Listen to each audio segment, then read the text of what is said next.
दोस्तों, hero Fincorp में आप 5 लाख रुपए तक के इंस्टेंट पर्सनल लोन के लिए अप्लाई कर सकते हो। और यहाँ पर का जो प्रोसेस है वो सिंपली 3 स्टेप में कंप्लीट हो जाता है, जैसे कि आप स्क्रीन पर भी देख पा रहे हो। पहली स्टेप है पर्सनल डिटेल की, दूसरी स्टेप है बैंकिंग एंड केवाईसी की, और तीसरी स्टेप है रीपेमेंट एंड ई साइन की, जिसमें आपका जो लोन अमाउंट है वो आपने बैंक में ट्रांसफर करने तक के 3 स्टेप है। तो हीरो फिनकॉर्प में किस तरह से आपको पर्सनल लोन के लिए अप्लाई करना है और अप्लाई करने से पहले यहाँ पर की कंडीशन क्या है उसे भी आपको समझना पड़ेगा। तो अभी स्टेप बाय स्टेप में पूरी जानकारी हीरो फिनकॉर्प पर्सनल लोन की आपको इस वीडियो में देने वाला हूँ, तो वीडियो को कंप्लीट देखिएगा। और आगे बढ़ने से पहले आपसे एक छोटी सी रिक्वेस्ट है, वीडियो को एक लाइक और चैनल को सब्सक्राइब जरूर कर लीजिए। तो पहले मैं यहाँ पर आपको इसका एलिजिबिलिटी क्राइटेरिया और यहाँ पर एक लोन का एग्जाम्पल भी दिखा देता हूँ, और फिर इसमें अप्लाई कैसे करना है इसके प्रोसेस को भी बताऊंगा। तो जैसे कि आप स्क्रीन पर देख पा रहे हो, अब यहाँ पर कि हम एलिजिबिलिटी क्राइटेरिया की बात करें तो यहाँ पर जो लोन अमाउंट है वो 5 लाख रुपए तक का हमें मिलता है। टेन्योर इसका 12 महीने से लेकर 36 महीने तक का रखा गया है। इंटरेस्ट रेट की अगर बात करें तो आप जैसे कि देख पा रहे हो 19% पर ईयर के हिसाब से इसका रेट ऑफ इंटरेस्ट शुरू हो जाता है। अब रेट ऑफ इंटरेस्ट जो है वो आपके सिबिल स्कोर पर भी डिपेंड करेगा। और तीसरा इसका प्रोसेसिंग फीस आप जैसे कि देख पा रहे हो 2.5% ऑफ लोन अमाउंट, यानी आप लोन कितना लेते हो उस पर प्रोसेसिंग फीस डिपेंड करती है। अब जैसे कि यहाँ पर एक एग्जांपल दिया गया है, ये सिर्फ एक एग्जांपल के तौर पर है, क्योंकि जो लोन है वो आपके प्रोफाइल के हिसाब से आपको इंटरेस्ट रेट कितना लगेगा, आपको प्रोसेसिंग फीस के चार्जेस कितने लगेंगे और टोटल आपको इंटरेस्ट कितना देना पड़ेगा, ये आपके प्रोफाइल पर डिपेंड करेगा। तो आप जैसे कि देख पा रहे हो, अब यहाँ पर अगर आप 1 लाख रुपए की लोन अमाउंट अगर यहाँ से लेते हो तो अगर 19% का हम रेट ऑफ इंटरेस्ट अगर पकड़ते हैं और 12 महीने की ईएमआई अगर हम लेते हैं तो आपका टोटल जो इंटरेस्ट है वो 10,588 रुपए का जाएगा, और प्रोसेसिंग फीस के 2592 रुपए आपको लगेंगे। यानी टोटल आप ले रहे हो 1 लाख रुपए और आपको वापस करने हैं 1,13,538 रुपए, जिसके लिए 12 महीनों का आपको समय दिया जाता है। अब ये सिर्फ एग्जाम्पल के लिए है। अब जैसे कि मैंने आपको बताया कि आपके प्रोफाइल के हिसाब से रेट ऑफ इंटरेस्ट में भी आपको डिफरेंस देखने के लिए मिलेगा। तो आपको यहाँ पर अप्लाई कैसे करना है, अप्लाई करने के लिए आपको करना क्या है, हीरो करके आप जैसे यहाँ पर प्ले स्टोर पर आप सर्च करोगे तो हीरो के आगे आप जैसे कि देख पा रहे हो डिजिटल लीडिंग ऐप इस तरह से आपको दिखाई देगा। आपको इस एप्लीकेशन को डाउनलोड कर लेना है। जैसे आप इस ऐप को डाउनलोड करके ओपन कर लेते हो, अब आप जैसे कि देख पा रहे हो, अब यहाँ पर आपको नीचे नेक्स्ट पर क्लिक कर देना है।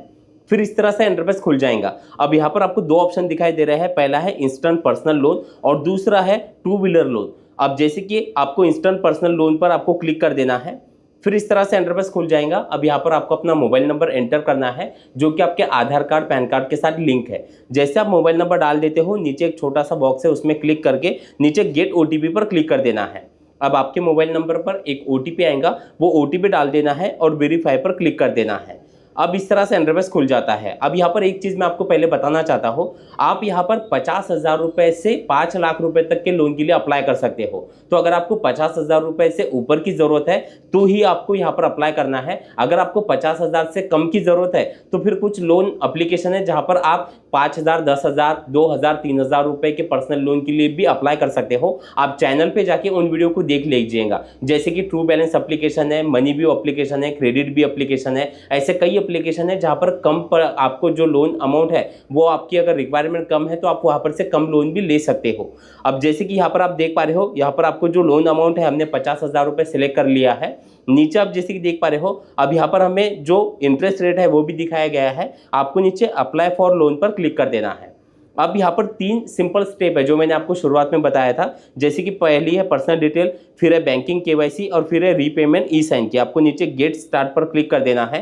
अब इस तरह से इंटरफेस खुल जाएगा। अब यहाँ पर आपको अपने पैन कार्ड का नंबर दिखाई देगा। नीचे आप जैसे कि देख पा रहे हो, आपको 2 ऑप्शन दिखाई दे रहे हैं, एक है इंडिविजुअल का और दूसरा है प्रोप्राइटरशिप। अब जैसे कि हम खुद के लिए यहाँ पर लोन के लिए अप्लाई कर रहे हैं तो आपको इंडिविजुअल वाला ऑप्शन सिलेक्ट करना है और नीचे प्रोसीड पर क्लिक कर देना है। अब यहाँ पर आपको कुछ समय वेट करना पड़ेगा, क्योंकि आपका जो प्रोफाइल है वो चेक की जाएंगी। जैसे आप यहाँ पर कुछ समय वेट कर लेते हो, अब इस तरह से इंटरफेस आपको दिखाई देगा, जहाँ पर आपको फिर से अपने पैन कार्ड का नंबर दिखाई देगा, आपकी डेट ऑफ बर्थ आपको दिखाई देंगे, आपका नाम आपको दिखाई देगा। ये अगर सब कुछ बराबर है तो आपको नीचे वेरीफाई नाउ पर क्लिक कर देना है। अब इस तरह से इंटरफेस खुल जाता है। अब आपका जो लाइव लोकेशन है वो नीचे आपको दिखाई देता है। आप कंफर्म एड्रेस पे जैसे क्लिक कर दोगे तो इस तरह से इंटरफेस खुल जाएगा। अब आपको यहाँ पर आपकी जो यानी आपका जो एड्रेस है वो आपको पूरा यहाँ पर डिटेल फिल करना है। जैसे आप एड्रेस पूरा फिल कर देते हो, अब नीचे आपको प्रोसीड पर क्लिक कर देना है।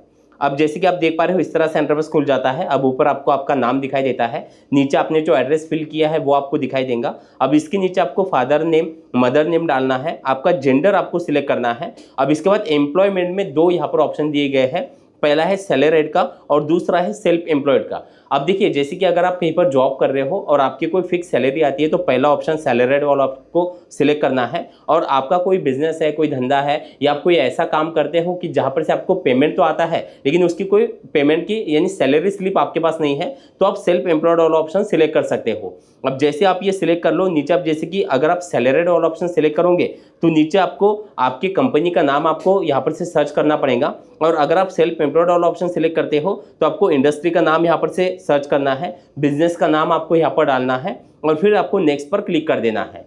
अब जैसे आप नेक्स्ट पर क्लिक कर देते हो, अब आपको कुछ समय का वेट करना है। अब देखिए आपकी जो प्रोफाइल है वो चेक की जाएंगी। अब प्रोफाइल चेक होने के बाद अब यहाँ पर दो तरह के इंटरफेस दिखाई देंगे। पहला उन लोगों को जिन लोगों का लोन एप्लीकेशन रिजेक्ट हो गया है, क्योंकि देखिए जरूरी नहीं है जितने भी लोग यहाँ पर पर्सनल लोन के लिए अप्लाई करते हैं तो सभी को लोन मिल जाता है, क्योंकि बहुत से लोगों का जो सिविल स्कोर है वो कम होता है, कोई एक अच्छा इनकम प्रूफ नहीं होता। तो हो सकता है कि आपका यहाँ पर जो है लोन एप्लीकेशन रिजेक्ट हो जाए। अगर आपका लोन एप्लीकेशन रिजेक्ट हो जाता है तो आपको इस तरह से इंटरफेस दिखाई देगा एप्लीकेशन रिजेक्ट का। आप यहाँ पर 30 दिन बाद फिर से यहाँ पर अप्लाई कर सकते हो। अगर आपका लोन एप्लीकेशन रिजेक्ट हो जाता है तो कुछ और भी लोन एप्लीकेशन है जहां पर से आपको लोन मिलने के चांसेस ज्यादा है, क्योंकि लोन एप्लीकेशन रिजेक्ट हुआ है इसका मतलब आपका सिविल स्कोर बहुत ही ज्यादा कम होगा या फिर आपके पास कोई एक अच्छा इनकम प्रूफ नहीं होगा। तो अगर आपका लोन एप्लीकेशन यहाँ पर से रिजेक्ट हो जाता है लेकिन आपको पैसों की जरूरत है, आप लोन लेना चाहते हो, तो कुछ और भी लोन एप्लीकेशन है जहां पर से आपको लोन मिल सकता है। आप चैनल पे जाके उन वीडियो को जरूर देखिएगा। अब अगर आपका यहाँ पर से लोन आपको जो है वो अप्रूव हो जाता है तो आपको लोन अमाउंट दिखाई देंगे। लोन अमाउंट दिखने के बाद आपको फिर क्या करना है कि आपकी डिजिटल केवाईसी करना है, यानी कि आपके डिजी लॉकर के जरिए केवाईसी हो जाती है, जिसमें आपको आधार कार्ड का नंबर डालना है और आपके मोबाइल नंबर पर ओटीपी आएगा, वो आपको यहाँ पर डाल के आपको सबमिट कर देना है। और साथ ही साथ आपको अपना बैंक डिटेल जो है वो सबमिट करना है जिसमें लोन अमाउंट आप लेना चाहते हो, और जहां से आपकी जो ईएमआई है वो भी ऑटो डेबिट कट हो जाती है। तो बैंक डिटेल आपको यहाँ पर लिंक करना पड़ेगा। जैसे आप बैंक डिटेल लिंक कर दोगे, जो लोन अमाउंट है वो आपके बैंक अकाउंट में ट्रांसफर हो जाएंगे। तो दोस्तों इस तरह से आप हीरो फिनकॉर्प में पर्सनल लोन के लिए अप्लाई कर सकते हो। वीडियो आपको कैसा लगा कमेंट में जरूर बताना। चलिए थैंक यू सो मच, मिलते हैं अगले वीडियो में।